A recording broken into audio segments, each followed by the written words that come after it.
Oke, siap. Oh iya. Baik, dimulai aja ya. Kajian fikih pekan ini. Em, Sama-sama kita mulai dengan mengucapkan basmalah. Bismillahirrahmanirrahim. Puji syukur atas kehadirat Allah SWT pada kesempatan kali ini masih diberikan nikmat ya teman-teman semua, untuk bisa menuntut ilmu di malam Sabtu ya. Di malam Sabtu ini semoga berkah gitu ya. Kemudian salat atas salam semoga tercurahkan kepada baginda besar Nabi Muhammad Sallallahu Alaihi Wasallam. Oke, untuk memulai, em, sebelum masuk ke kajian fikihnya, mungkin kita akan awali dengan tadabbur ayat. Ya, tadabbur ayat akan disampaikan oleh Arkan. Oke, mangga Syekh. Mangga Syekh. Oke, share screen.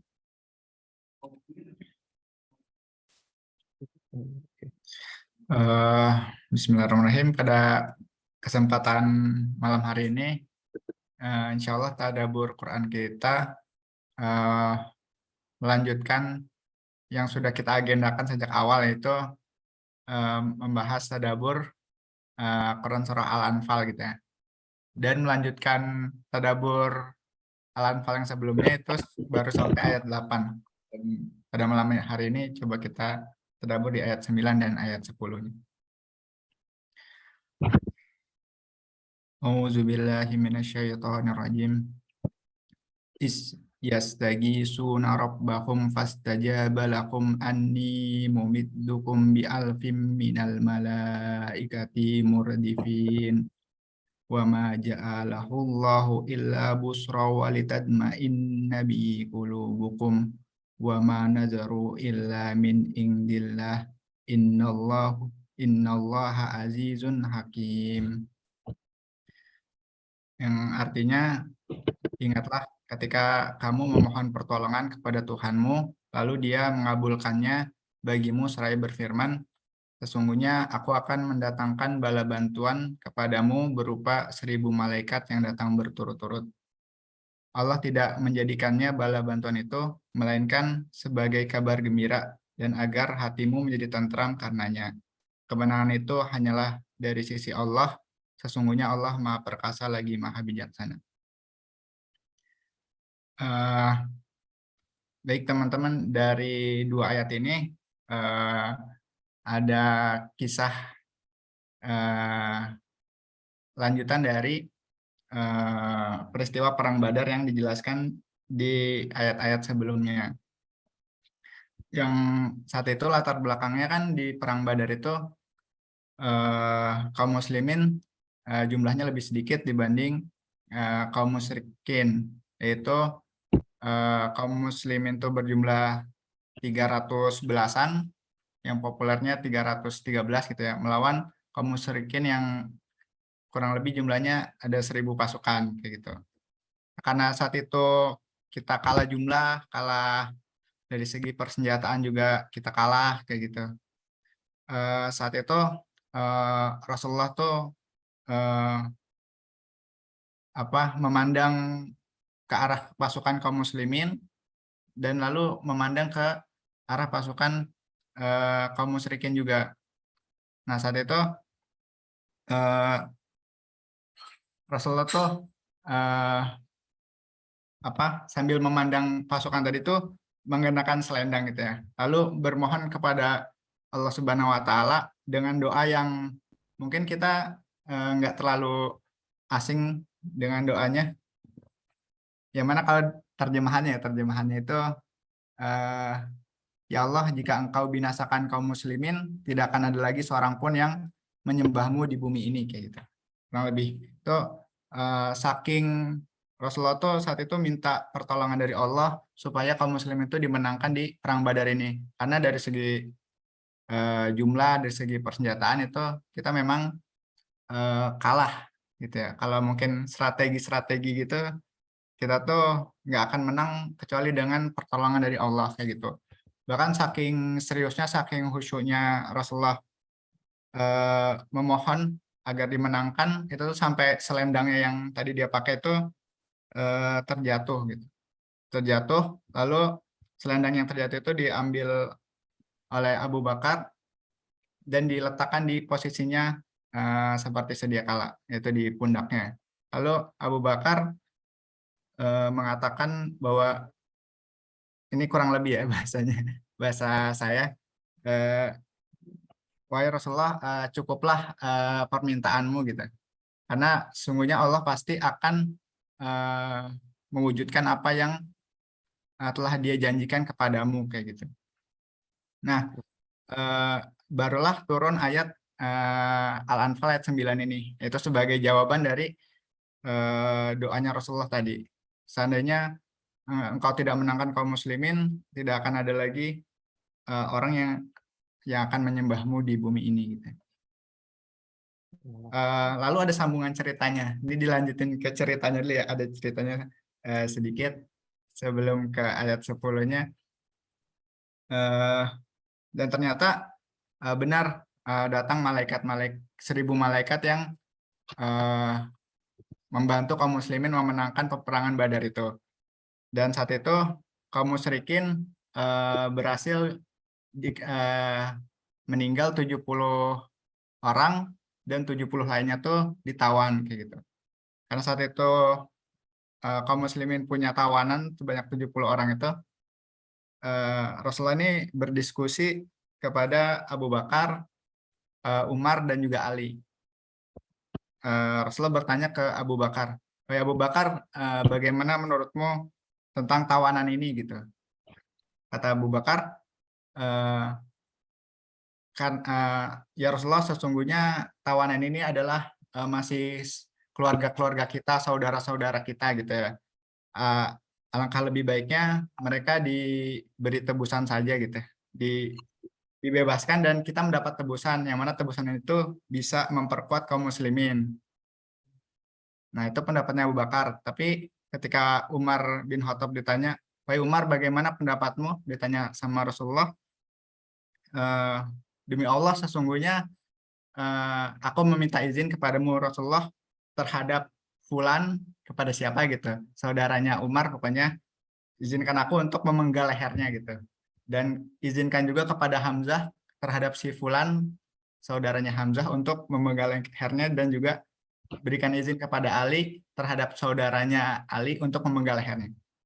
Jadi ada dua pendapat yang sangat berbeda, antara pendapatnya Abu Bakar yang ingin tawanan ini dibebaskan saja sebagai tebusan, dan pendapatnya Umar ini mengatakan untuk dibunuh saja kayak gitu. Saat itu Rasulullah lebih cenderung untuk mengikuti pendapatnya Abu Bakar, yaitu memberi tebusan kepada tawanan-tawanan. Lalu keesokan harinya Umar bin Khattab ini melihat Rasulullah dan temannya, yaitu maksudnya Abu Bakar, itu tuh menangis gitu di hari tersebut, di keesokan harinya setelah insiden musyawarah itu. Lalu Umar bertanya, wahai Rasulullah, kenapa engkau menangis? Seandainya aku tahu penyebab engkau menangis, aku pun akan menangis.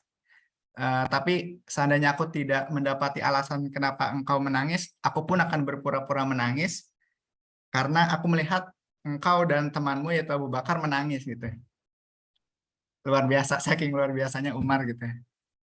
Nah, akhirnya Rasulullah menjawab,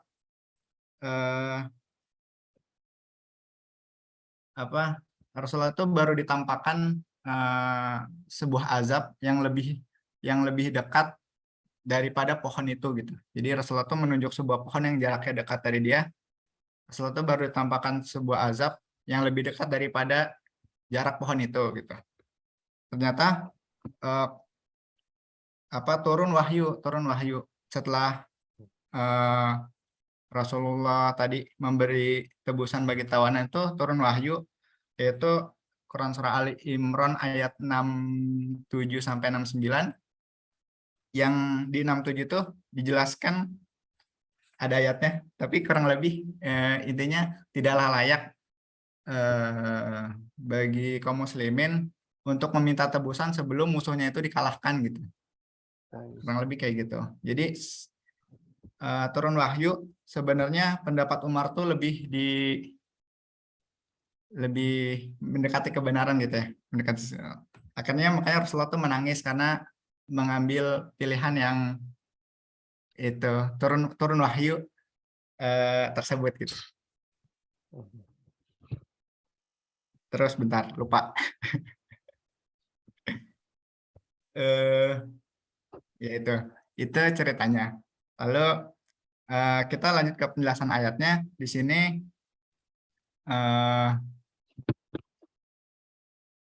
sungguhnya aku mendatangkan bala bantuan kepadamu berupa 1.000 malaikat yang datang berturut-turut.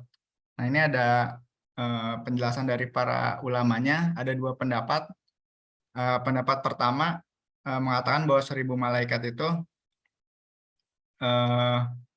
bentuknya itu malaikat Jibril turun bersama 1.000 malaikat di sebelah sisi kanan Rasulullah, dan turun juga malaikat Mikail dengan 1.000 malaikat juga di sebelah sisi Rasulullah gitu.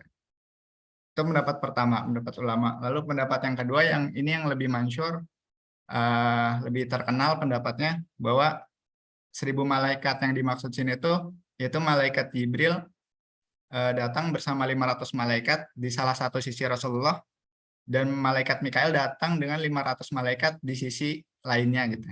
Nggak disebutin kiri kanannya. Tapi di pendapat yang paling kuat ini jumlahnya pas 1.000 gitu. Kalau di pendapat sebelumnya bilang 1.000 di kanan, 1.000 di kiri. Lalu di ayat 10 penjelasan ayatnya, Allah tidak menjadikan bala bantuan itu melainkan sebagai kabar gembira. Ini kalau menurut tafsirnya, saya coba ngambil tadi dari situs Ibnu Katsir online, dikatakan bahwa bala bantuan yang Allah turunkan berupa 1.000 malaikat itu sebenarnya melainkan cuma sekedar kabar gembira gitu. Dalam arti tanpa Allah harus menurunkan 1.000 malaikat, Allah tuh bisa memenangkan kaum muslimin gitu. Ini sebagai ya kabar gembira gitu. Tanpa turunin malaikat, tanpa harus kaum musliminnya berperang gitu. Allah tuh bisa memenangkannya dengan kekuasaannya gitu. Tapi di sini Allah tuh menurunkan 1.000 malaikat ini sebagai kabar gembira dan juga sebagai ketetapan hukum yang mana kaum muslimin kan diberi kewajiban untuk berjihad. Nah, ini tuh sebagai bagian dari perintah jihad dan juga bentuk penghinaan dari Allah kepada kaum musyrikin gitu. Yang mana kalau kita baca kisah-kisah terdahulu kayak kaum Samud, kaum Ad, dan kaum-kaum yang mendustakan nabi-nabinya itu langsung Allah azab gitu. Kaum Nabi Lut dengan segala macam, makanya diazab langsung sama Allah gitu. Dan di sini di kejadian ini Allah juga ingin mengazab tapi dengan perantara malaikat dan kaum muslimin, karena dirasa itu tuh lebih menghinakan kaum musyrikin kayak gitu. Yang mana di peristiwa ini Abu Jahal pun tewas kan di insiden ini oleh kaum muslimin yang dibantu para malaikat yang diperintahkan oleh Allah gitu. Dibanding Abu Lahab yang saat itu dia juga meninggal, tapi meninggalnya karena sebuah penyakit yang mana penyakitnya itu bikin keluarganya aja tuh nggak mau memandikan, bahkan menguburkan. Sampai cara penguburannya saking hinanya penyakit itu tuh dikuburkannya dengan cara dilempari dengan batu kayak dirajam gitu sampai dia tertutup oleh batu gitu. Nah, di situ cara Allah untuk menghinakan kaum musyrikin yang mendustakan nabinya gitu. Dan juga agar hati kaum muslimin saat itu tuh lebih lega gitu karena berhasil mengalahkan kaum musyrikin dan membela Rasulullah. Dan kemenangan hanya di sisi Allah. Ini penjelasannya ya tadi bahwa kemenangan itu yang menentukan Allah gitu. Nah, sekalipun kita kalah jumlah, kalah persenjataan, tapi jika Allah berkehendak menang, maka pasti menang. Gitu. Sungguhnya Allah Maha Perkasa lagi Maha Bijaksana. Mungkin cukup sekian tadabbur dari Quran Surah Al-Anfalnya ayat 9 dan ayat 10. Semoga ada ibroh, pembelajaran, dan hikmah yang bisa kita ambil. Dari saya cukup sekian. Mohon maaf apabila ada kesalahan-kesalahan kata. Assalamualaikum warahmatullahi wabarakatuh. Waalaikumsalam warahmatullahi wabarakatuh. Masya Allah. Hatur nuhun Akhi Arkan gitu ya atas tadaburnya, sharing-sharingnya. Semoga kita bisa ngambil hikmahnya ya teman-teman semua. Oke, kemudian dilanjutkan ke sesi Sirah Nabawiyah yang akan dibawakan oleh Akhi Kiki lah ya, dan akan dibantu oleh Ane buat share screen. Oke, Syekh, mungkin boleh dimatiin dulu share screen-nya. Oke, mantap. Oke, nah bantu share screen-nya.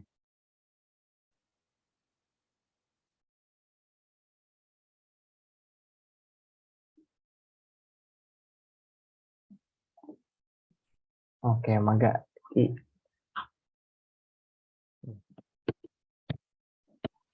Oke, terima kasih banyak Tony. Bismillahirrahmanirrahim.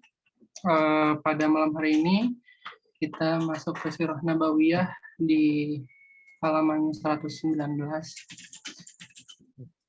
di fase pemboikotan secara menyeluruh dari kaum Quraisy terhadap kaum muslimin. 4 pekan setelahnya terjadi peristiwa besar yang mengguncang kaum Quraisy.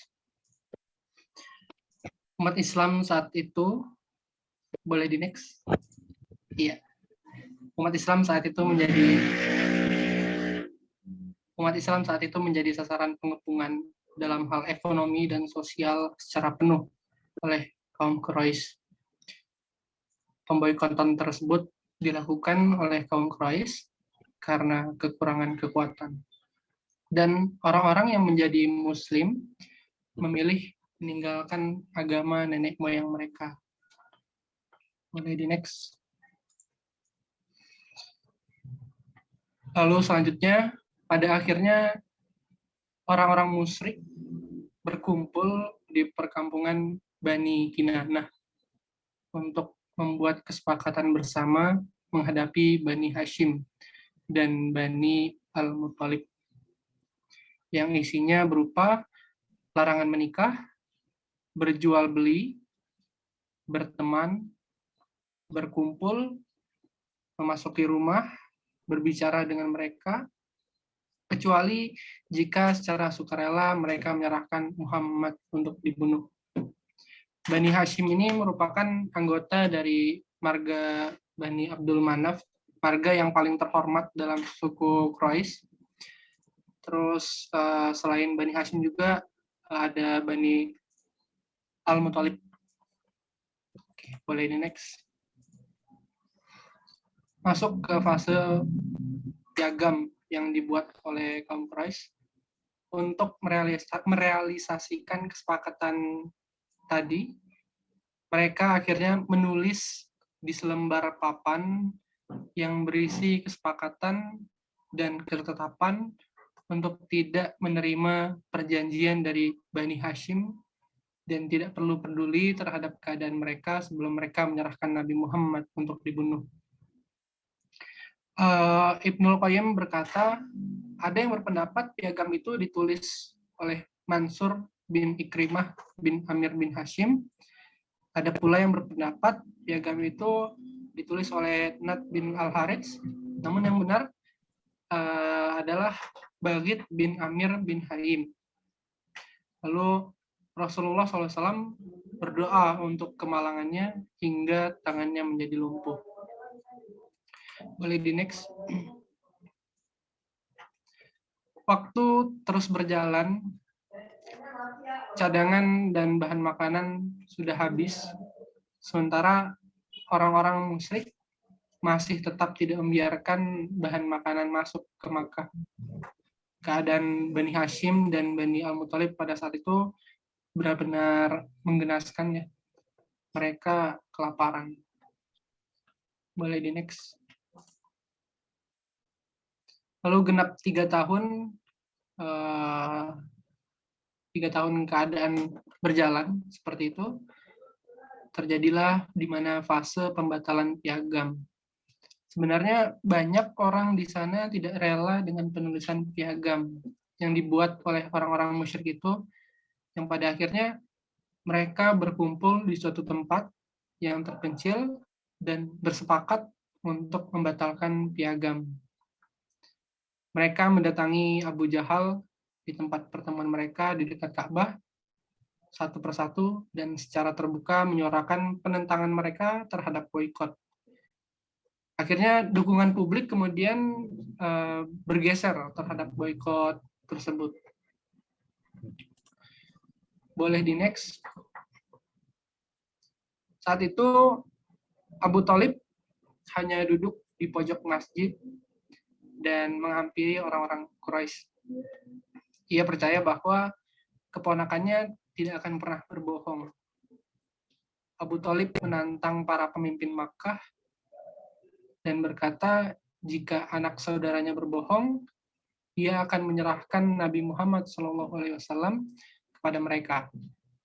Namun, jika benar, mereka harus berhenti memboikot kaum muslimin. Apa yang disampaikan Abu Thalib tadi didengar oleh orang-orang dan juga Abu Jahal serta para pemimpin Makkah. Dan mereka pun setuju dengan kesepakatan itu. Lalu Al-Mutim bangkit, menghampiri piagam dan siap untuk merobeknya. Dia melihat rayap-rayap telah memakan isinya, kecuali penggalan tulisan Bismika Allahumma, yang artinya dengan asmamu ya Allah, dan setiap bagian yang ada kata Allah juga tidak termakan oleh rayap. Selanjutnya masuk di mana utusan Quraisy terakhir yang menemui Abu Thalib. Cara terakhir Quraisy pun ditempuh dengan mengirim utusannya menemui Abu Thalib yang selama ini melindungi Nabi Muhammad SAW. Para petinggi Quraisy seperti Abu Lahab dan Abu Jahal mendatangi Abu Thalib agar membujuk Muhammad berhenti menyebarkan Islam. Setelah Rasulullah SAW keluar dari tempat pemboikotan itu, lalu berbuat seperti biasanya, kaum Quraisy masih tetap melakukan intimidasi terhadap kaum muslimin dan menghadang jalan Allah meskipun tidak lagi melakukan pemboikotan. Di sisi yang lain, Abu Thalib masih tetap melindungi keponakannya, yaitu Nabi Muhammad SAW, tetapi usianya sudah uzur, sudah melebihi 80 tahun. Karena penderitaan dan kesulitan yang harus dijalani selama masa pemboikotan itu, akhirnya Abu Thalib pun jatuh sakit. Yang selanjutnya,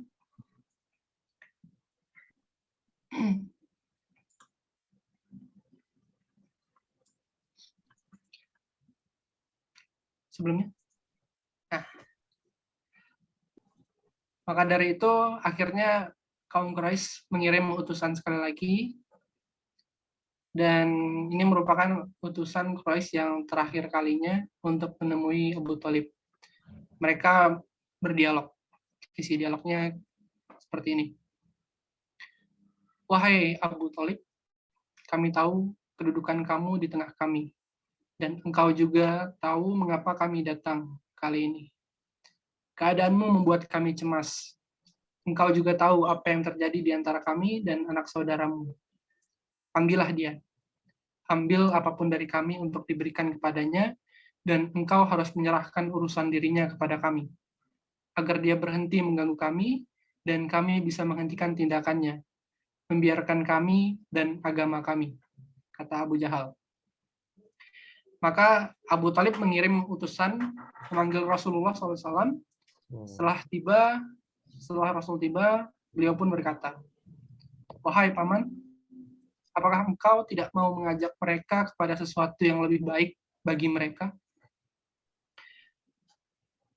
Lalu Abu Thalib menjawab, engkau hendak menyuruh mereka kepada apa?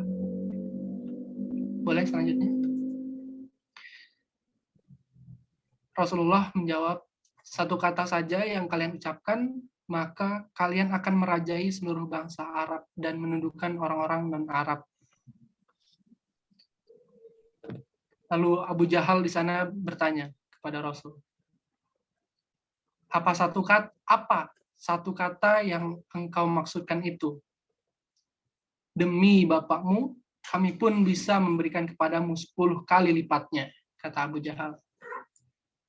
Beliau bersabda, kalian harus mengucapkan la ilaha illallah dan meninggalkan apa yang kalian sembah selain dia, selain Allah. Mendengar hal itu, kaum Quraisy bertepuk tangan lalu berkata, wahai Muhammad, apakah engkau ingin menjadikan sesembahan itu hanya satu? Sesungguhnya agamamu ini benar-benar aneh. Itu yang dikatakan Abu Jahal. Selanjutnya,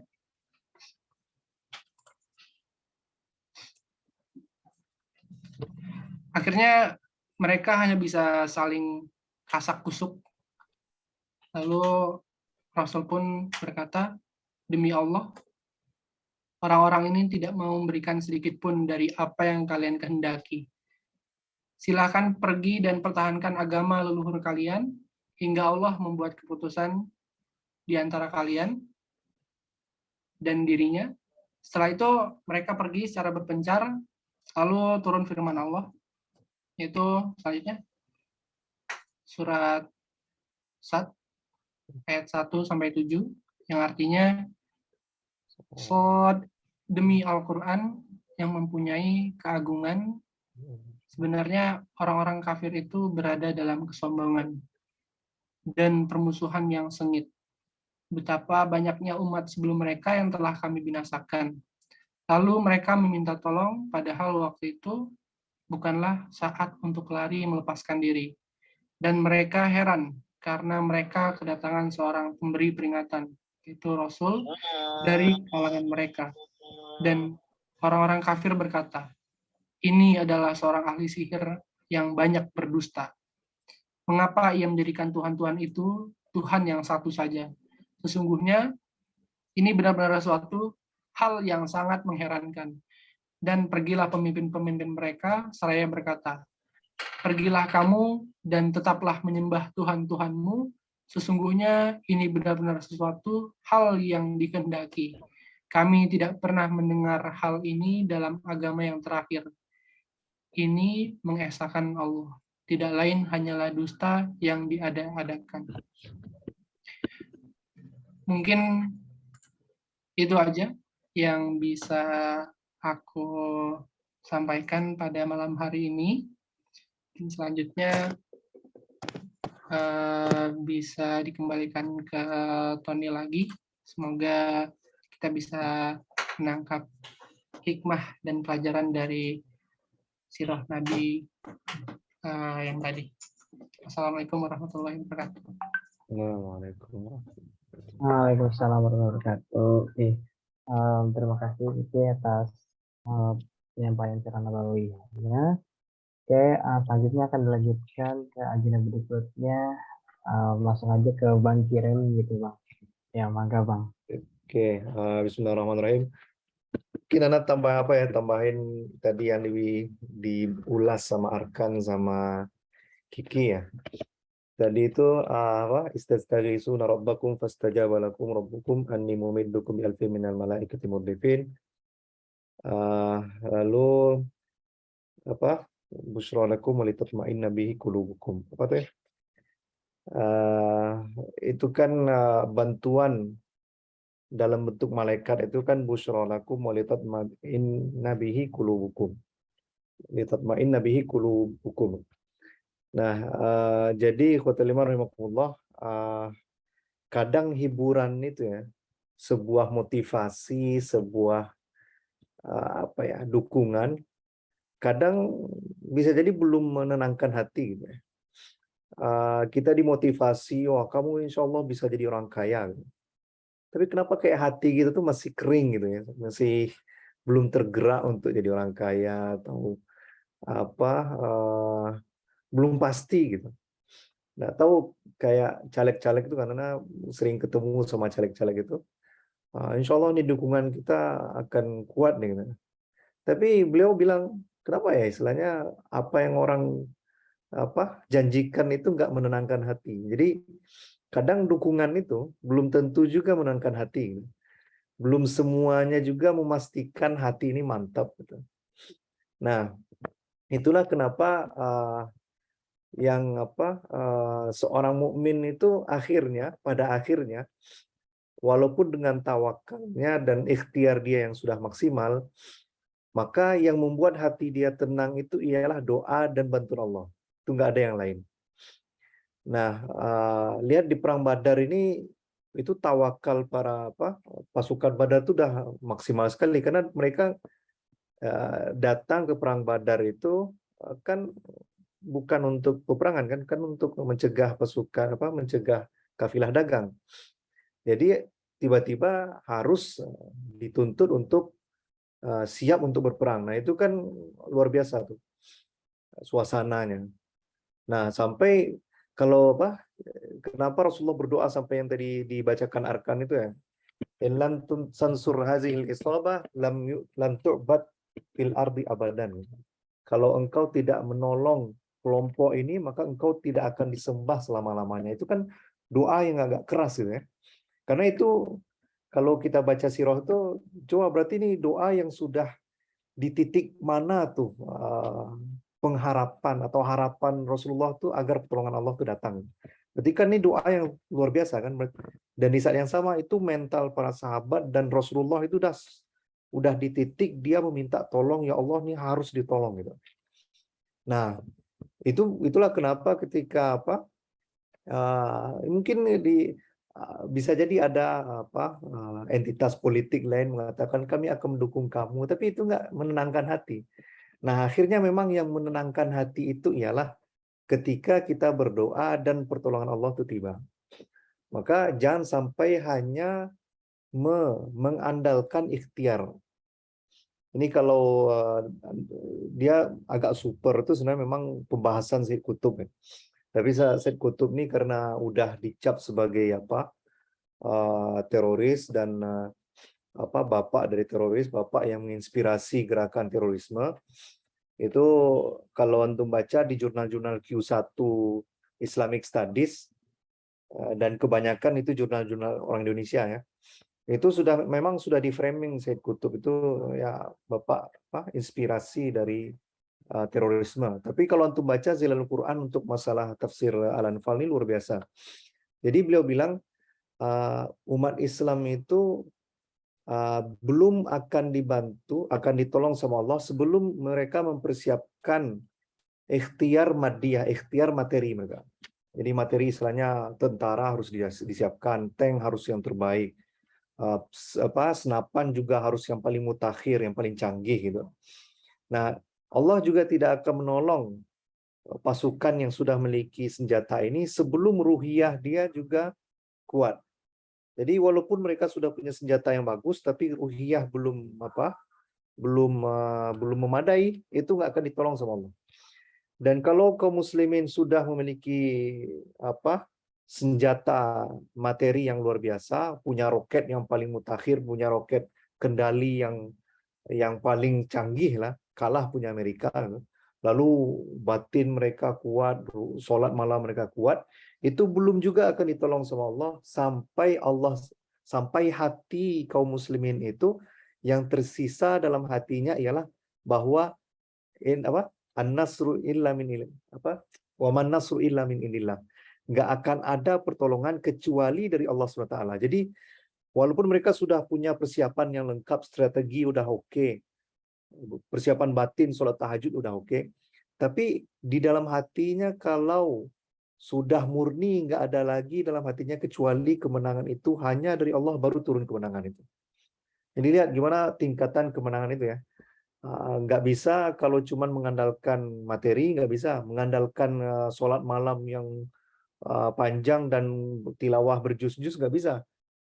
Sampai kaum muslimin itu menyisakan di dalam hatinya ialah kemenangan itu hanya dari Allah, bukan dari usaha-usaha kita. Nah itu sampai segitu. seharusnya seorang mukmin ya. Maka apapun nanti misalnya antum jadi kepala proyek apa gitu kan, dan usaha maksimal sudah dilakukan gitu. Nah itu walaupun ya istilahnya bupati mengatakan nih proyek kamu akan saya jamin, Kapolri bilang proyek kamu akan dijamin, proyek narkoba, proyek judi kamu akan kami amankan. Tapi kan itu nggak bikin hati tenang kan. Maka yang bikin hati tenang tuh pada akhirnya memang kalau di dalam hati kita hanya tersisa Allah Subhanahu wa taala dan tidak ada yang lain. Nah, itu harus ditumbuhkan tuh. Agar jangan sampai kita hanya bertawakal kepada hal-hal yang materi. Itu yang pertama ya. Itu yang dari pembahasan ayatnya arkan. Yang kedua tadi yang dari Kiki, ini perlu dibaca di yang manhaj Haroki itu ya. Jadi Rasulullah itu juga memanfaatkan sistem jahiliyah untuk perlindungan gitu. Karena sistem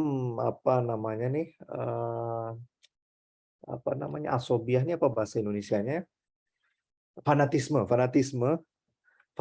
itu kan sebenarnya bukan ajaran Islam kan. Bahkan Islam itu sebenarnya nggak mengajarkan fanatisme, tapi objektif. Tapi kalau misalnya sudah itu kebenaran yang kita pegang, ya harus kita dukung semaksimalnya. Bukan fanatisme karena dia orang Jawa kita dukung, atau karena dia orang Sunda kita dukung, atau dia orang Minang kita dukung. Enggak. Nah, tapi ketika dalam keadaan dakwah seperti ini, Rasulullah ternyata memanfaatkan budaya jahiliyah itu untuk melindungi dakwah. Nah, ini juga harus antum pertimbangkan nanti kalau misalnya di daerah antum masing-masing misalnya. Misalnya di kampung mungkin terjun di dunia dakwah kan ya, antum pegawai Pertamina itu udah pasti level di masyarakat udah pasti tinggi kan, atau pegawai PLN misalnya. Nah itu sudah otomatis jadi DKM. Nah itu harus dipertimbangkan sistem di masyarakat yang masih jahiliyah itu, kalau masih ada manfaatnya harus digunakan. Asalkan ya tidak membuat kita menjadi orang kafir atau menjadi orang musyrik, itu lain lagi ya.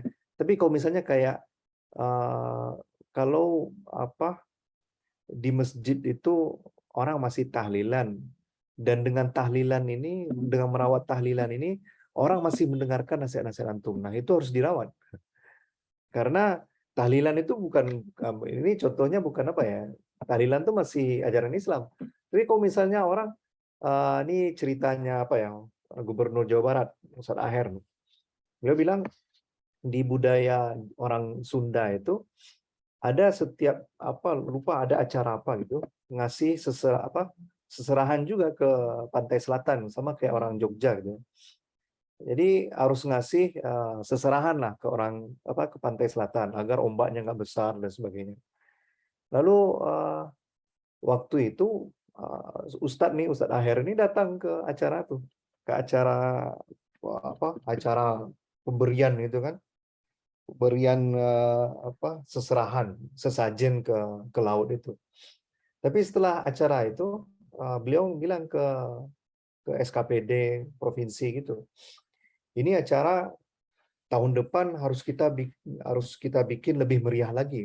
Kan kaget orang kan, karena ekspektasinya ini Ustadz orang PKS pasti melawan syirik nih. Tapi malah Ustadz Aher itu bilang kita harus bikin acara ini lebih besar lagi. Nah, tapi beliau bilang gini, daripada kita memberikan seserahan kepada laut ini, kita ganti dengan kayak pelepasan benih-benih penyu ke pantai, tapi sapi-sapi yang biasanya dibuang ke laut ini kita jadikan untuk makan bersama. Yang dulunya cuma 10 sapi untuk seserahan laut, sekarang kita bikin 20 sapi, tapi itu untuk makanan masyarakat. Jadi istilahnya kan budaya itu tetap, tapi kesyirikannya kita hilangkan. Kalau misalnya kita hilangkan secara total, itu masyarakat pasti ngamuk. Jadi kadang harus ada kita kayak memikirkan gimana cara jalan keluar budaya ini kalau misalnya kita hilangkan total, pasti masyarakat berontak. Maka pasti solusi yang paling baik itu ialah gimana budaya ini terjaga tapi jauh dari kesyirikan dan orang semakin dekat sama kita. Nah, itu nilai yang harus kita pegang dimanapun nanti antum tinggal di dunia ini. Dan itu juga kan yang prinsip Wali Songo itu, mereka pinternya itu. Jadi nilai-nilai ini yang dari masa boikot Rasulullah saja kita bisa mengambil istifadah fikih kan. Kita harus memanfaatkan sistem jahiliyah itu selagi dia tidak bertentangan dengan akidah kita manfaatkan untuk menjaga dakwah kita. Nah, itu nilai yang harus antum tanam dalam pikiran, di mana nanti terdampar di Pulau Solomon lah, atau di New Zealand, atau di Kepulauan Fore, di mana tuh nama daerahnya, itu harus dipegang baik-baik. Nah, jadi itu ta'amulat dari Sirah Nabawiyah kita. Sebenarnya banyak yang mau ngebahas tapi malah kebanyakan itunya nanti. Khair. Baik, kita mulai. Bismillahirrahmanirrahim. Rabbi shrah li sadri wa yassir li amri wahlul 'uqdatam min lisani yafqahu qawli. Allahumma 'allimna ma yanfa'una wanfa'na bima 'allamtana. Allahumma zidna ilman nafi'an wa rizqan thayyiban wa fihi kama tuhibbu wa tarda. Baik, kita kan sudah masuk ke bab salat, dan sebelumnya kita sudah bahas tentang 4 istilah dalam salat yang harus kita ingat-ingat. Ini 4 istilah dasar. Apa itu rukun, apa itu syarat, apa itu ab'ad dan hayat. Syarat artinya ialah sesuatu yang wajib tapi dia dilakukan sebelum sholat. Kalau kita tidak lakukan syarat maka nggak sah sholat kita. Dan dia dilakukan sebelum sholat. Kalau rukun dia wajib dan dilakukan ketika sholat. Jadi kalau rukun tidak satu saja, rukun tidak ada, maka tidak sah sholat kita. Dan ab'ad, yang istilah ketiga, ab'ad ini ialah gerakan-gerakan sunnah yang muakkadah. Nanti konsekuensinya ialah kalau lupa melakukan sunnah muakkadah ini, lupa melakukan ab'ad, maka harus sujud sawi. Yang keempat ialah hayat. Hayat itu sunnah-sunnah sholat yang kalau tertinggal itu enggak merusak keabsahan dari sholat. Lalu tadi syarat sholat sudah kita bahas 8. Tentang aurat juga sudah kita bahas, aurat sholat, aurat sehari-hari. Lalu kita sudah masuk juga di rukun sholat, dan kita sudah bahas di kitab ini rukun sholatnya menjadi 17. Tapi yang di semua mazhab Syafi'i yang lain, di kitab-kitab Syafi'i yang lain, itu rata-rata mengatakan bahwa rukun sholat itu hanya 13. Nah, kita juga sudah bahas bahwa rukun sholat yang dilafazkan itu hanya 5. Jadi kalau nanti antum dikasih kesempatan sama Allah untuk berdakwah di orang-orang mu'allaf, maka jangan bikin mereka sulit untuk menghafal doa-doa sholat. Tapi cukup untuk tingkatan awal setelah mereka bersyahadat, itu ajarkan 5 doa ini saja, atau 5 lafaz atau kalimat ini saja. Ini yang rukun di sholat. Rukun sholat yang hanya qauliyah itu, yang pelafalan itu ialah takbir, Allahu Akbar. Itu mudah. Orang pun dah familiar dengan Allahu Akbar kan. Lalu baca Al-Fatihah. Lalu tasyahud, at-tahiyatu sholawatu thayyibatu lillah, at-tahiyatu lillah wa sholawatu wat thayyibat, assalamu alayka ayuhan nabi wa rahmatullahi wabarakatuh. Itu doa baik yang antum pelajari dulu di taman Quran, atau yang dihafalin setelah ini. Anak yang anak amalkan sekarang ini, at-tahiyatu lillah wa sholawatu wat thayyibat, assalamu alayka ayuhan nabi wa rahmatullahi wabarakatuh, assalamu alayna wa ala ibadillahi sholihin. Yang biasa di TPA itu at-tahiyatul mubarakatus salawatut thayyibatu lillah, ya kan? Assalamualaikum ayuhan nabi warahmatullahi wabarakatuh. Nah, itu diajarkan. Dan itu memang itu yang harus dihafalkan ke mu'allaf. Lalu selawat Nabi paling ringkas nanti kita akan bahas Allahumma sholli ala Muhammad. Nah, itu udah cukup untuk sholat. Tapi yang terbaik memang sholawat Ibrahimiyah yang sering kita pelajari. Lalu baru salam pertama doang.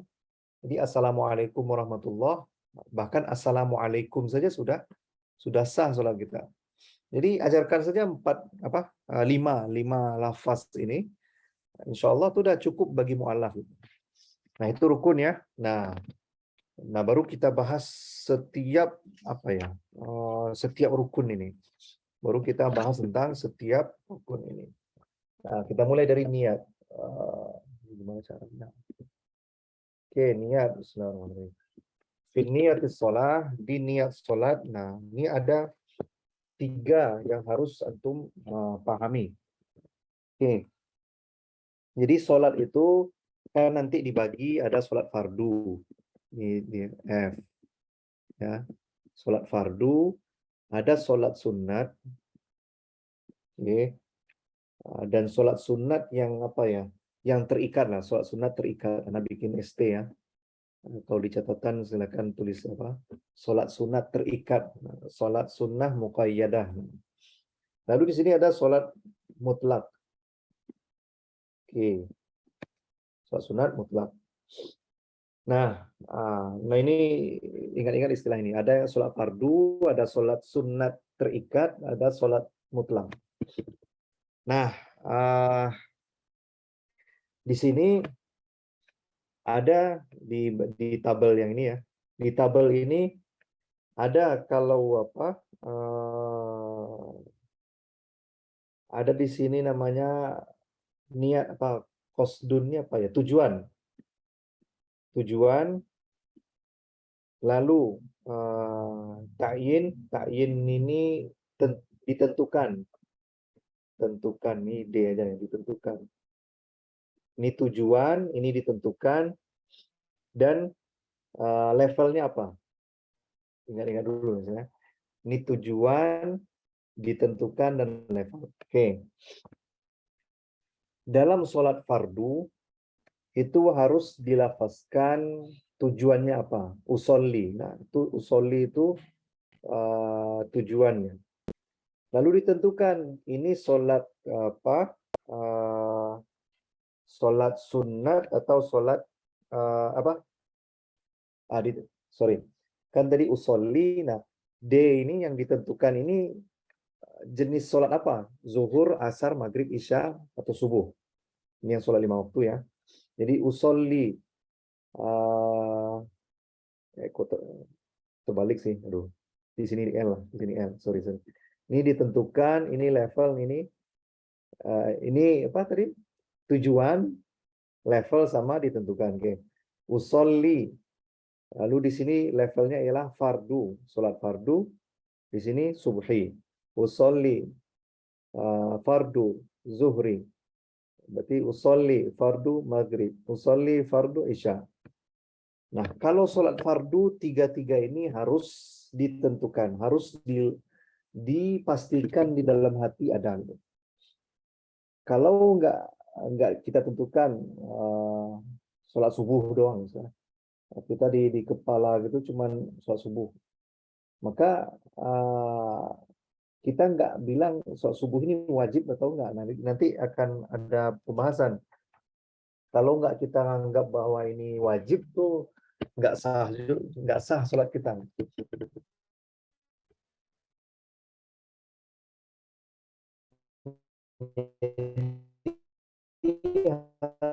Harus kita tentukan pertama tujuan, lalu sholat fardu yang mana, sholat zuhur, sholat asar,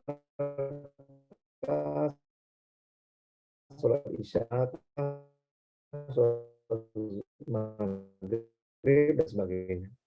Nah, ini penting atau sholat asar. Nah, ini kita sholat 2 rakaat tapi nggak bernilai karena nggak ditentukan ini sholat zuhur atau sholat asar. Atau bisa jadi ketiduran di sholat zuhur. Sholat zuhur di waktu asar. Maka sama-sama 4 rakaat, tapi karena nggak ditentukan dalam hati, nggak dispesifikasi sholat itu sholat zuhur atau asar, maka nggak sah sholat kita. Itu. Jadi 3 komponen ini harus ada. Usolli fardo apa? Fardo subhi. Usolli fardo zuhri. Usolli fardo maghrib. Asar, maghrib. Usolli fardo isya. Nah, itu harus ditentukan. Nah, kalau sholat sunat muqayyad itu hanya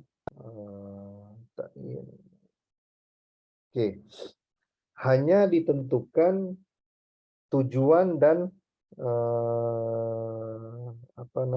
tujuan dan levelnya. Tujuan dan level. Usolli sunnata tahiyatul masjid. Usolli sunnatal wudu'i.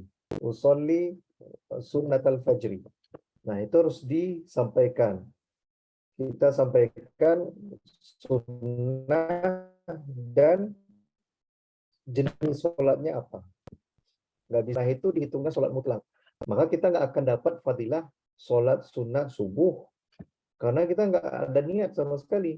Karena ya lihat orang sholat, kita sholat juga. Nah, akhirnya cuma terhitung sholat mutlak. Nggak dapat yang fadilahnya itu lebih berharga daripada dunia dan seisinya, itu nggak dapat. Karena niatnya nggak hadir. Maka sholat sunat itu harus ditentukan. Dan apalagi sholat sunat ini perlu ditentukan nih. Apakah kita mau sholat sunat duha atau sholat sunat tahiyat masjid? Nah, tapi sebenarnya dalam satu sholat itu bisa banyak niatnya. Kalau untuk sholat sunat ya, misalnya untuk mau sholat nih, sholat tahiyat masjid ya, sholat duha ya, apalagi sholat istikharah ya, sholat pokok mengumpulkan sholat sunat dalam satu sholat itu boleh. Tapi cuma sholat sunat ya. Nah, itulah pentingnya harus diniatkan.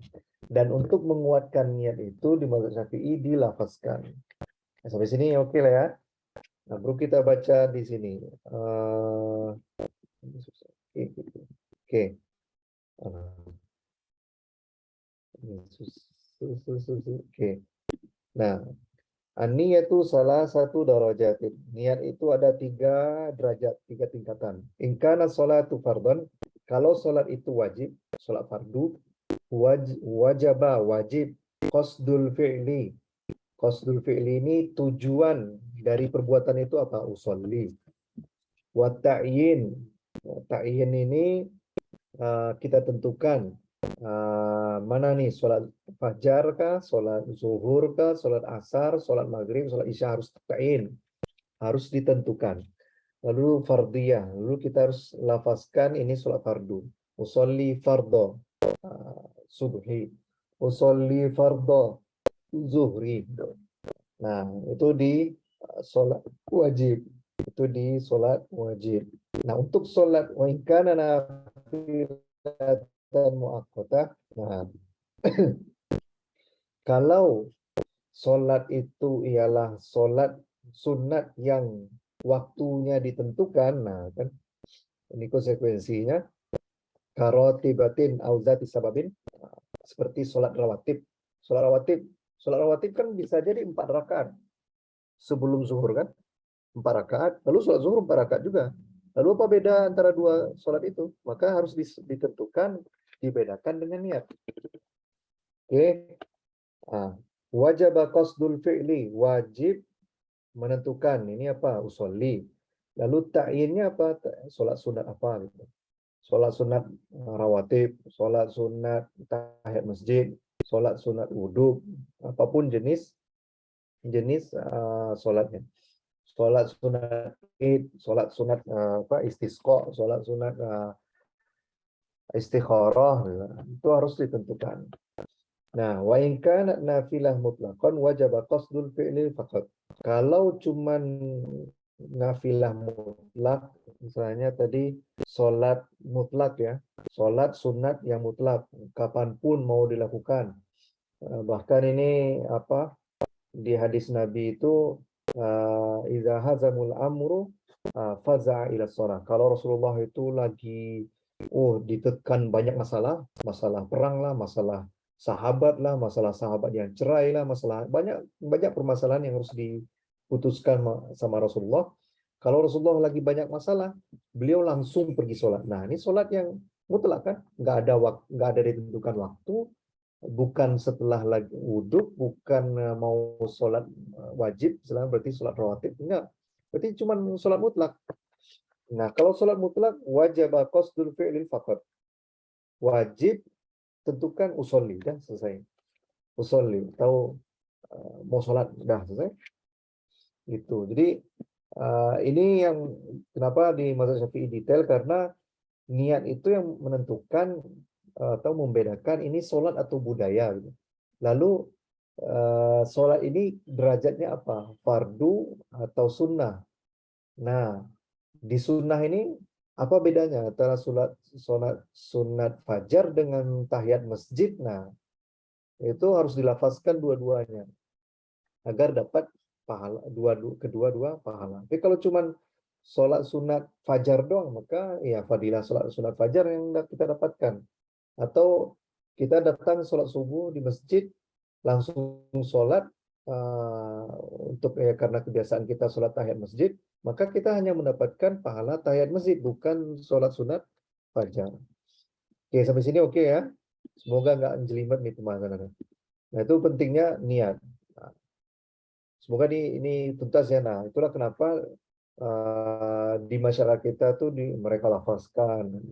Tapi ya semudah-mudahnya cuma 3 itu: usolli fardhu zuhri, usolli sunnatal janazah. Sengaja aku sholat jenazah. Udah selesai. Kalau orang nggak susah ngafalin 3 kata tadi, udah ajarin aja bahasa Indonesia deh. Gitu ya. Oke. Nah, wal fi'lu tadi, wal fi'lu usolli. Wa ta'yin itu apa? Zuhur, asar, atau asrin. Wal fardiyah fardhu. Usolli, ini urutannya nggak rapi ya. Usolli fardhu zuhri, usolli fardhu asri. Kayak gitu ya. Itu yang untuk masalah niat. Oke, baru kita masuk ke setelah niat apa kita lakukan? Takbiratul ihram. Nah, takbiratul ihram ini mungkin banyak, tapi sebenarnya nggak perlu dihafal dan kita biasa melakukannya gitu. Jadi nggak usah dihafalin dan nggak usah bikin pikiran pusing. Nah, syarat takbiratul ihram itu ada 16. Nah, ini kan karena menyebut 16 nih itu banyak banget. Nah, pertama, antaqa'a halatal qiyami fil fardhi. Kita takbiratul ihram itu wajib ketika dalam keadaan berdiri dan di sholat fardu. Jadi ini kesalahan yang akan terjadi ialah ketika orang masbuk. Dia masbuk, orang lagi ruku kan, berarti kan kadang mengejar orang untuk bisa dapat rakaat. Nah, dia belum berdiri, tapi dia setengah ruku nih. Setengah ruku baru dia takbiratul ihram. Nah, ingat ya, sebenarnya dia mau setengah ruku nih dan dia takbir. Nah, itu nggak sah sholatnya. Kenapa? Karena dia bertakbir bukan dalam keadaan berdiri tegak lurus. Jadi harus hati-hati nih, kalau masbuk, kalau jamaah lagi ruku dan kita mau mendapatkan ruku itu, pastikan kita sudah berdiri tegak lurus dulu baru takbir. Jangan sampai badan kita condong ke ruku dan kita takbir itu nggak bisa. Itu ya. Jadi pastikan kita sudah berdiri tegak lurus baru kita takbir. Nah, antakuna bil arabiyah. Nah, ini kan Ana bilang nggak usah dihafalin. Harus berbahasa Arab. Jadi takbir itu harus berbahasa Arab. Allahu Akbar. Nggak boleh Allah Maha Besar, nggak boleh. Oke. Wa antakuna bilafzil jalalah. Nah, harus dengan lafaz jalalah. Lafaz jalalahnya apa? Allah. Allah itu lafaz jalalah. Kalau misalnya Ar-Rahmanu Akbar atau Al-Azizu Akbar, kan Asmaul Husna juga. Nah, itu enggak sah. Kenapa? Karena dia bukan dengan lafaz Allah. bukan dengan lafaz al-jalalah. Walaupun Ar-Rahman juga asma Allah, Al-Aziz juga asma Allah, tapi karena dia tidak menggunakan lafaz jalalah, nggak sah sholatnya. Ini sebenarnya ya cuman pengetahuan ya. Tapi nanti kalau misalnya ada orang aneh sholat gitu, Allah maha besar, berarti itu bisa hukumi itu sholatnya nggak sah. Atau dia bikin sholat sendiri, atau asyakuru akbar, asoburu akbar. Karena sobur kan al-muntaqimu akbar. Kan asma Allah juga tuh. Dia bikin sholat gitu. Dia bikin takbiratul ihram dengan lafaz itu, maka sholatnya nggak sah. Nah, bilafzi akbar, dengan lafaz akbar. Jadi ini ta'budi yang nggak bisa diganti-ganti lagi. Dengan bahasa Arab, dengan lafaz jalalah dan akbar. Wa tartibu baina lafzaini. Dan urutan antara dua lafaz ini nggak boleh tertukar. Kalau orang mau bilang akbaru Allah, itu sholatnya nggak sah juga. Karena susunannya terbalik. Jadi akbaru Allah, nah itu terbalik, nggak sah sholatnya. Jadi ini ya receh, tapi biar nanti ada, kalau lihat orang-orang atau berita-berita orang bikin sholat yang aneh, nah kan kita bisa bahas. Wa alla yamudda hamzatal jalalah. Nah, tidak boleh memanjangkan alif di lafaz jalalah. Ini apa maksudnya? Allahu Akbar. Itu. Allahu Akbar. Nah, kenapa nggak boleh? Karena kalau Allahu Akbar itu artinya apakah Allah itu besar? Nah, jadi A itu alif istifham bahasa Arabnya. Alif istifham ini pertanyaan. Apakah Allah itu besar? Nah, bayangin, beda banget kan artinya. Jadi nggak boleh memanjangkan hamzah di lafzul jalalah. Allah, nah itu nggak boleh. Lalu wa'adamu maddi ba'i akbar. Nah, nggak boleh akbar. Nah, itu nggak boleh juga. Itu nggak boleh. Nah, ternyata akbar itu artinya salah satu jenis dari drum, drum untuk apa? Alat pukul itu. Jadi akbar itu artinya. Jadi Allah itu alat musik, nah, kan nggak mungkin. Jadi sangat merusak sholat. Wa alla yusaddida alba. Allahu akbar. Nah, karena nggak jelas ya. Allahu akbar itu. Ya, ini kadang receh, tapi bisa jadi ini ada orang-orang yang lidahnya nggak bisa mengucapkan Allahu akbar gitu. Nah, lalu oke, berarti wa alla yazida wawan sakinan au mutaharrikan baina kalimataini. Nggak boleh menambahkan huruf waw baik mati maupun berharokat antara dua kalimat. Allahu akbar. Allahu akbar. Allahu akbar. Atau Allahu akbar. Nggak boleh.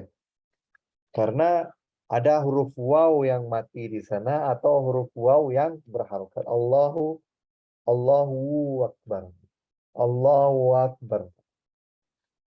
Jadi nggak boleh ya. Nah, ini kan receh ya, tapi harus diingat-ingat.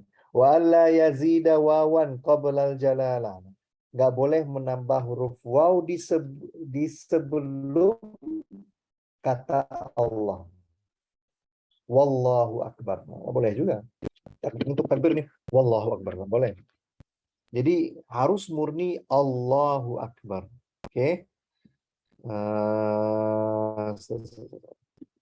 Ini wa alla yakifa baina kalimatai takbir waqfatan tawilatan wala qasirah. Nggak boleh berhenti baik yang pendek sejenak maupun panjang di antara dua lafaz ini. Jadi Allahu akbar, nah, itu nggak boleh. Atau Allahu akbar, walaupun pendek nggak boleh. Allahu akbar. Jadi harus nyambung langsung gitu ya. wa ayusma'a nafsahu jami'a hurufiha wa ayyasma, harus terdengar harus terdengar dirinya. Jadi orang yang bertakbiratul ihram ini harus mendengar semua huruf-huruf yang dia lafazkan. Jadi harus kita lafazkan Allahu Akbar.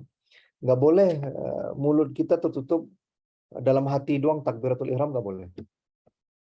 Jadi takbiratul ihram itu harus dilafazkan dan harus terdengar oleh kita. Tapi jangan sampai terdengar oleh kita tapi mengganggu orang lain, jangan begitu ya. Ini kadang Allahu Akbar. Jadi cukup kita doang yang dengarkan. Tapi kita harus mendengarkan setiap huruf-hurufnya. Dan nggak boleh nambah tadi, nggak boleh ada jeda, nggak boleh dipanjangin. Jadi yang seperti kita lafazkan Allahu Akbar. Lalu waduhulul wakti fi muakkad. Nah, di sholat fardu itu nggak sah kalau takbiratul ihramnya di luar waktu sholat. Nah, ini apa maksudnya? Kita mau sholat zuhur, akhirnya kita takbiratul ihram jam 11 pagi. Itu nggak sah sholat kan. Jadi takbiratul ihram itu harus dilakukan setelah masuk waktu sholat. Nah, ini kalau orang-orang yang nggak berjemaah di masjid nih, kan Allahu Akbar, nah langsung sholat dia.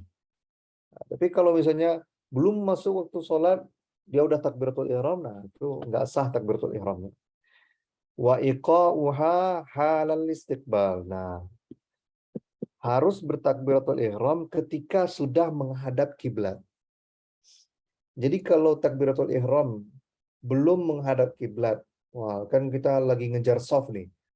Lagi ngejar shaf, kita langsung takbiratul ihram, baru setelah itu rapikan shaf. Itu nggak sah sholatnya. Jadi sudah berdiri tegak lurus dan menghadap kiblat, baru sah takbiratul ihram kita. Wa alla yukhilla biharfin min hurufiha. Nggak boleh hilang salah satu dari huruf-hurufnya. Oke, nggak boleh Allahu Akbar. Hu-nya hilang. Allahu Akbar. Kafnya hilang. Allahu Akbar. Gimana gitu. Pokoknya Akbar. Kan batuk tuh. Ulang lagi takbirnya. Dia harus sempurna semuanya. Walaupun dengan batuk, walaupun dengan menguap Allah. Akbar. Nggak boleh. Oke. Wa ta'khiru takbiratul ma'mumi an takbiratul imam. Dan mengakhirkan bagi makmum ya, harus dia bertakbir setelah takbiratul imam.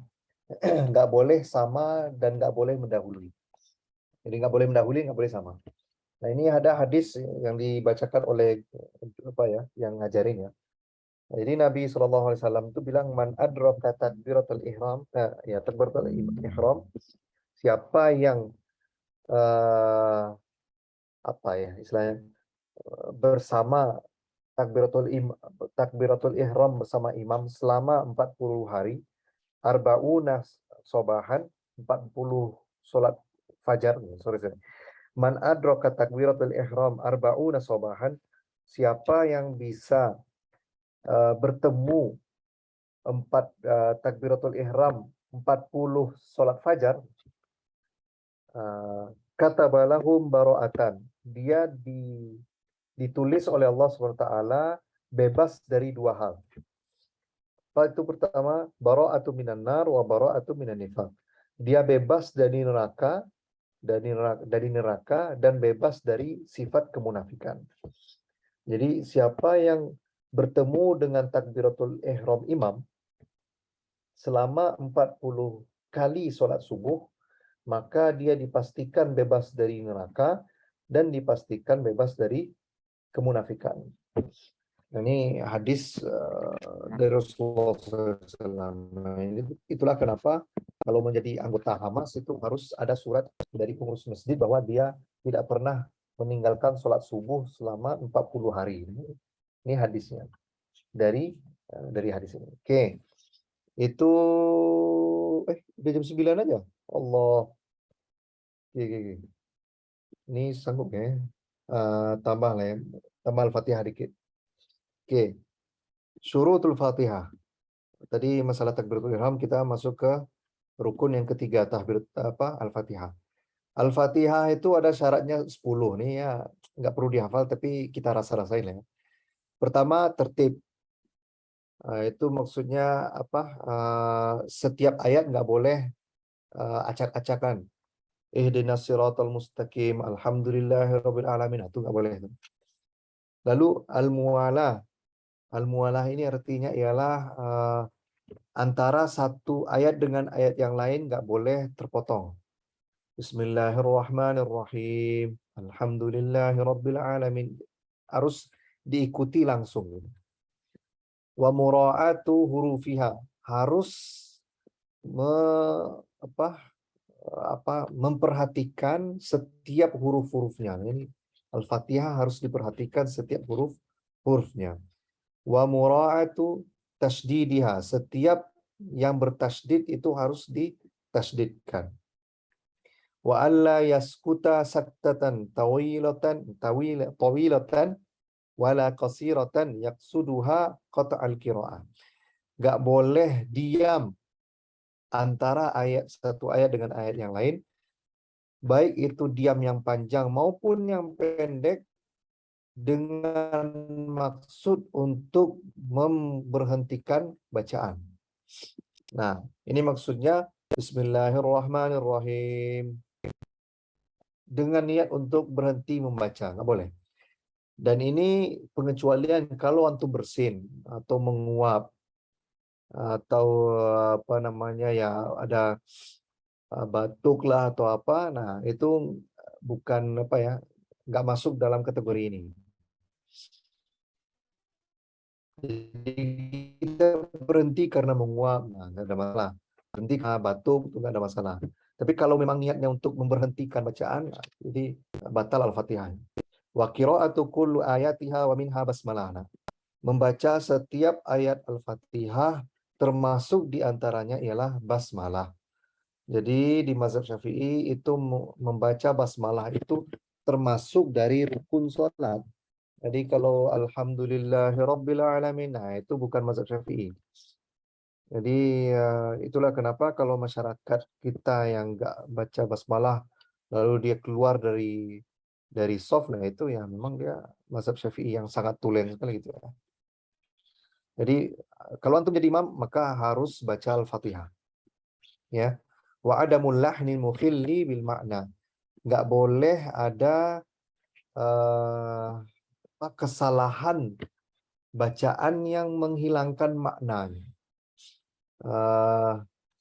Contohnya siratal ladzina an'amtu alaihim, jalan yang aku beri nikmat. Nah, kan artinya salah jadi. Padahal kan tunjukilah aku kepada jalan yang engkau beri nikmat. An'amta. Lalu antum baca an'amtu. Nah, itu kalau antum baca gitu salah dia. An'amtu itu jadi salah. Dan batal Al-Fatihah, batal sholat. Oke. Wa antakuna halata qiyami fi fardhi. Ini baca Al-Fatihah ketika berdiri bagi sholat wajib. Wa ayyusma'a nafsahu al-qira'ah. Nah, di mazhab Syafi'i baca Al-Fatihah itu harus terdengar sama telinga kita. Nggak boleh hanya berbisik-bisik tapi nggak terdengar. Atau nggak boleh hanya gerak-gerakin mulut tapi nggak bersuara. Itu nggak boleh di mazhab Syafi'i. Jadi harus baca Al-Fatihah terdengar sampai telinga kita. Wa alla yatakhallalaha zikrun ajnabiyyun. Nggak boleh terkontaminasi dengan zikir yang lain. Apa contohnya? Antum baca Al-Fatihah, ihdinas siratal mustaqim. Alhamdulillah. Kan ngucapin alhamdulillah ketika bersin kan sunnah kan? Tapi kalau ketika Al-Fatihah itu nggak boleh. Dan itu batal sholatnya.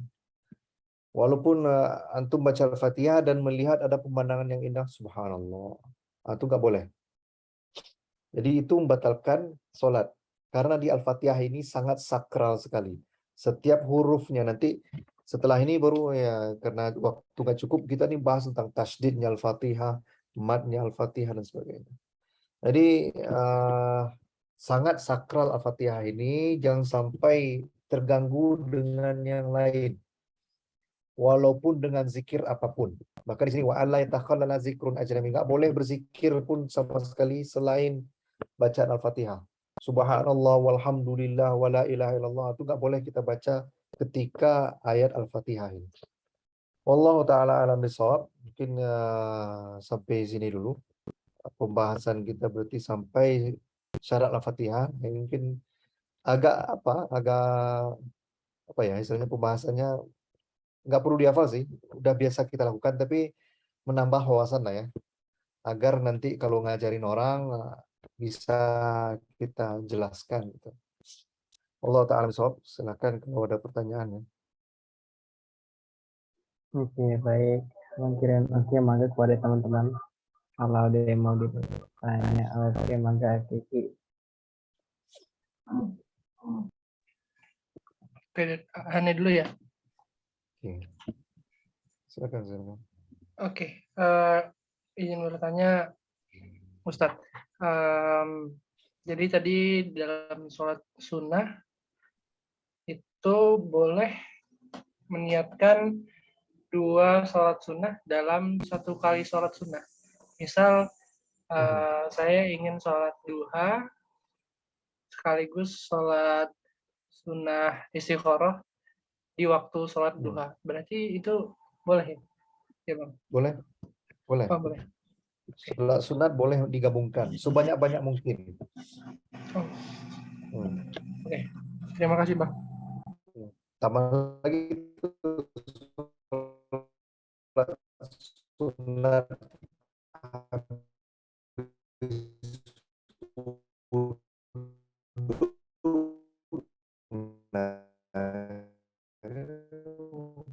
sunat habis mau sholat duha gitu ya. Halo, tes. Oke. Putus tadi ya? Iya, Halo. udah jelas. Oke. Sip. Itu lebih kurang. Tapi hati-hati ya, istilahnya kalau kayak subuh tadi yang Anda sampaikan. Karena antum biasa ke masjid sholat sunat tahiyat masjid, lupa sholat sunat fajar, nah itu kita nggak dapetin pahalanya gitu. Cuman dapetin pahala sholat tahiyat masjid. Padahal sholat sunat subuh itu fadilahnya luar biasa kan. Jadi di dalam hati itu harus, kenapa di mazhab Syafi'i ini harus membantu untuk khusyuk ya. Jadi kalau pakai niat mazhab yang lain, karena dulu pernah juga memiliki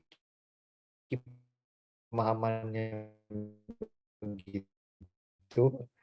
Jadi bagi kita sholat itu nggak dengan ilmu, tapi dengan udahlah, niat mazhab yang lain kan sudah sah, tapi nggak dapat khusyuk.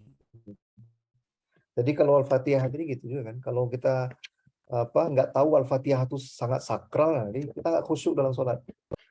Itulah ya. Jadi niat sekarang coba tertibkan dulu niat kita gitu. Itu fair.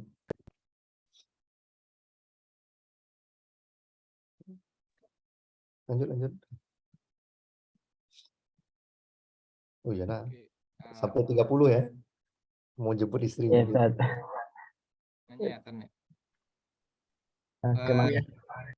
Oh iya, berarti kalau menerusin pertanyaan Kiki tadi, tiap sholat sunnah qobliyah misalkan kalau di masjid selalu diniatkan dengan tahiyatul masjid, nggak apa-apa berarti ya? Nggak apa-apa. Oke. Oh ya, terus sama ini yang mau ditanyain tuh, kalau misalkan terkait pertemuan minggu lalu, sholat kan definisinya setelah takbiratul ihram dan sebelum salam hingga salam. Nah, pas kalau misalkan sholat jamaah terus habis salam baru ingat kurang 1 rakaat tapi udah salam. Nah, itu kalau di mazhab Syafi'i gimana? Nah, itu berarti sebelumnya belum lengkap rukun-rukun sholatnya. Gitu. Jadi kalau belum lengkap rukun sholat, nah jadi Ana juga mendapatkan ya, mendapat informasi dari ya dulu pas belajar di fikih sholat sifat sholat Nabi. Jadi dia bilang kalau udah selesai sholat kita lupa salah satu rukun, nah itu cukup kita tambahin 1 rakaat yang kita lupakan atau 1 gerakan yang kita lupakan. Nah ini kayak apa ya? Nggak disiplin sama ilmu. Seharusnya kalau misalnya 1 saja, tadi 1 huruf Al-Fatihah saja yang salah kita baca, itu nggak mensahkan sholat kita. Karena dia rukun. Lupa kita dengan rukun sholat, nah itu membuat sholat kita tadi nggak sah. Beda kalau misalnya antum lupa abad ya, nanti abad kita bahas. Abad sholat itu kayak apa? Duduk di antara rakaat kedua dan rakaat ketiga. Nah itu kalau kita lupa, nah itu nggak batalin sholat, tapi habis itu kita sholat sujud sawi gitu. Nah, tapi kalau sudah dan dia nggak rukun ya, dia bukan rukun. Tapi kalau kita lupa dan baru ingat, ya kita cuma sujud sawi. Tapi kalau misalnya kita kurang rakaat, lalu lupa baca Al-Fatihah di rakaat ketiga, nah ini maka hati-hati nih. Dan anak akhirnya kodok sholat anak yang kadang yang tadi baca Al-Fatihah kayak di rukun. Jadi itulah kenapa akhirnya dengan mazhab Syafi'i ini kita lebih disiplin untuk sholat, dan akhirnya nanti pada tingkatan tertentu antum akan naik derajatnya untuk jadi khusyuk gitu. Nah, jadi kalau tadi kok kemana-mana ya. Jadi kalau permasalahan Uki tadi, kalau dia di rukun yang tertinggal, maka harus diulang sholatnya. Gitu ya. Maka akhirnya memang pada akhirnya kita harus sholat itu dalam keadaan pikiran kita tuh lagi sholat gitu. Jangan sampai ya nih motor tadi dikunci atau enggak, kayak gitu. Jadi memang akhirnya ya disiplin dengan sholat. Allah Ta'ala alam sholat. Ulangi sholatnya lagi. Gitu ya. Oke. Tapi ini kan titik mula ilmu ya. Jadi yang sebelum ini kita nggak tahu tuh nggak perlu diulang. Antum baru tahunya sekarang gitu. Ini kan sampai sudah bertahun-tahun sholat, baru tahu sekarang. Waduh, gimana yang dulu-dulu Zat? Itu udah dianggap karena antum baru dapat pengetahuannya di masa-masa belum tahu itu diampuni, dimaafkan. Gitu ya. Tapi mulai nih sholat subuh nanti disiplinkan, atau nanti sholat witir nih sebelum tidur. Nah, coba niatkan. Niat rapikan niatnya, lalu Al-Fatihahnya tadi gitu. Oke. Halo nih internet stabil ya? Tes. Aman, Cen. Oke, udah terjawab. Oke, lanjut lagi ke Arkan, mangga. Oke. Ini Bang, hampir mirip dengan pertanyaan Uki, yang mana setelah kajian kemarin kan jadi baru tahu bahwa di rukun sholat itu ada 5 rukun yang wajib dilafazkan, dan kalau enggak maka sholatnya jadi tidak sah. Sekalipun kita jadi makmum ya Bang ya. Nah pertanyaannya kan ilmu ini kemarin tuh langsung coba saya terapkan gitu. Yang mana kemarin tuh jadi makmum, terus pokoknya pikirannya sempat hilang, ada salah satu atau beberapa dari 5 rukun yang harus dilafazkan itu nggak dilafazkan gitu. Karena kan sholatnya nggak sah. Nah karena di masjid Bang berjamaah,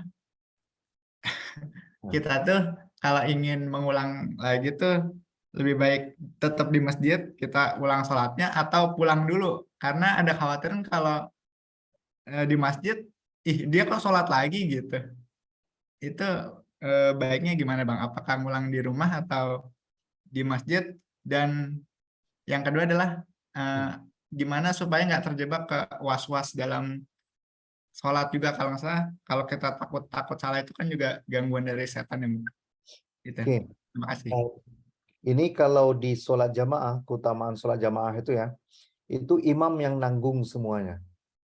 Jadi imam yang istilahnya kalau antum dapat jamaah lagi ruku, lalu kan antum takbiratul ihram nggak sempat baca Al-Fatihah kan, langsung ruku.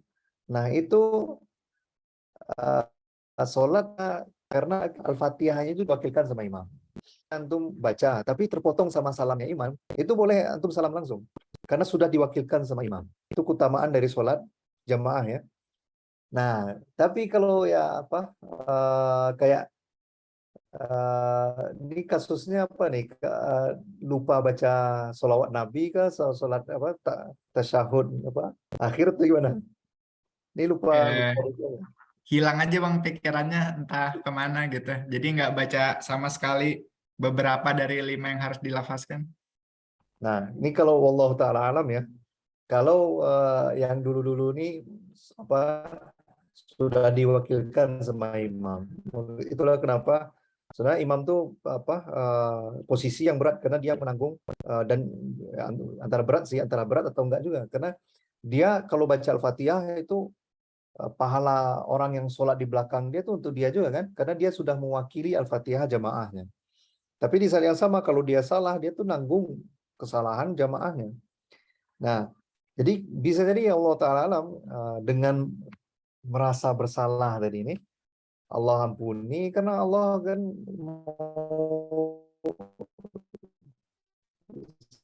mau Allah kan mau diampuni mau diberi dihitung sudah dilakukan karena diwakili sama imam ya Allah Ta'ala. Tapi setelah ini sama-sama nih kita naik level sholat kita mulai sekarang dengan mempelajari fikih Syafi'i ini pertama meningkat kekhusyukan sholat kita. Jadi kita harus hati-hati dengan Fatihah, takbiratul ihram harus kita lafazkan dan terdengar sampai telinga. Al-Fatihah juga harus kita lafazkan terdengar sampai telinga. Anak dulu ya di kampung-kampung orang mengamalkan sholat ini ada tapi nggak sampai ke ilmunya gitu. Jadi kita cuma dengar bapak-bapak itu atau kakek-kakek yang sholat itu bersiul-siul aja kan, bersiul padahal mereka lagi baca Al-Fatihah. Akhirnya pas kita kecil itu kita ikut bersiul-siul nggak tahu apa yang mereka lakukan gitu. Jadi itulah sekarang karena kita sudah tahu ilmunya maka coba kita baca Al-Fatihah. Ini kan sekarang mungkin belum tahu makna Al-Fatihah. Kita baca coba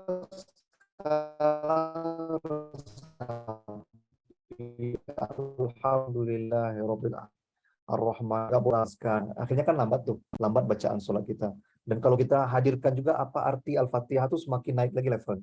Nanti sampai ke tingkatan nanti mudah menangis untuk sholat. Nah itu dengan ini sekarang titik sholat nih gitu ya. Semoga nih menambah apa ini titik Allah. Tapi untuk arkan semoga Allah sudah mewakilkan dari bacaan imam kan. Dan untuk yang ke depan kita perbaiki sholat itu ya. Gitu. Makasih bang. Putus-putus ya Tri. Iya bang, betul-betul bang. Iya agak putus-putus.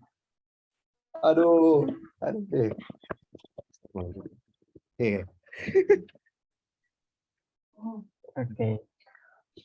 Udah 21.30, dicukupkan kali ya Bang Kiren ya. Antum ada pertanyaan tuh nih? Pengen nanya sih Bang, sebenarnya kalau disambungin tuh dalam membaca Al-Fatihah, boleh nggak sih Bang? Kayak gitu. Boleh. Nggak apa berarti ya Bang ya? Ya Rabbil Alamin Ar-Rahmanir Rahim Maliki Yaumiddin Iyyaka na'budu wa iyyaka nasta'in Ihdinas siratal mustaqim. Itu salah tadi. Ihdinas siratal mustaqim siratal ladzina an'amta 'alaihim ghairil maghdubi 'alaihim waladdallin. Itu yang Al-Fatihahnya tarawih siapa tuh yang di masjid Jawa. Tapi itu boleh. Boleh sebenarnya. Asalkan tajwidnya benar ya. Pokoknya tajwid harus benar. Irama itu sekarang coba antum berhijrah dulu, hilangkan dulu apa tilawah-tilawah ala Ustaz Hanan Ataki, Imam Masjidil Haram ini enggak. Coba antum buka YouTube Mahmud Khalil Al-Husairi. Nah, nanti anak kirimlah ke grup ya. Itu tilawah yang tajwidnya paling standar terbaik di dunia. Dan itu semua imam-imam qori di dunia ini mengakui bahwa bacaan Syekh Mahmud Khalil Al-Husairi ini paling detail dan paling pas sampai gerakan mulutnya. Nah, ini jadi kesalahan orang yang belajar Al-Quran bukan secara talaki itu dari gerakan mulutnya. Karena anak dulu ya kita ilmu kita modal pesantren ya, modal pesantren lalu modal TPA. Dulu anak ikut tahfiz sama orang Yaman. Waktu diperbaiki semuanya, bahkan gerakan mulut harus diperbaiki ya. Walaupun akhirnya belum sempurna juga, tapi ya ala kulli hal pada akhirnya antum harus perbaiki Al-Fatihah. Jadi nantilah anak kirim linknya bacaan Syekh Mahmud Khalil Al-Husairi. Jadi perbaiki tajwid, perbaiki semuanya sekarang. Mungkin coba dulu jangan pakai irama-irama yang mirip-mirip ustadz-ustadz ini enggak. Tapi coba standarkan tilawah kita sesuai tajwid. Itu dulu. Oke, ya, Oke, baik. Karena sudah tidak ada yang lagi ya, mungkin dicukupkan juga sudah 2133 dengan mengucapkan alhamdulillah yang disempurnakan dengan keperluan majelis. Subhanakallahumma wa bihamdika asyhadu an la ilaha illa anta astaghfiruka wa atubu ilaik. Oke. Assalamualaikum warahmatullahi wabarakatuh. Oke. Syukran. Amin ya. Ya. Afwan nih, apa sinyal agak aneh sekali. Assalamualaikum. Assalamualaikum.